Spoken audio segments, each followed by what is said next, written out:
هر انسان اختیار بکند بهترین عائله بنیاد کردگی ها.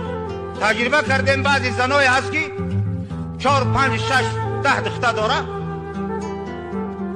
دختراش در کدام عائله که رفته باشن او عائله آباد شده است، یگان بار بعد از رفتن بر نگشتن. تجربه کردیم مردم اون خونه را آباد کردن، با کمبغلی و درد و بلای هم خانه صبر کردن، خدمت پدر و مادر شوهر هم به جا آوردن، خدمت شوهر هم به جا آوردن. همچنین یک معجزه خدا صاحب فرزند و ریشه‌دار و میوه‌دار شدن و او خونه سوزیده است.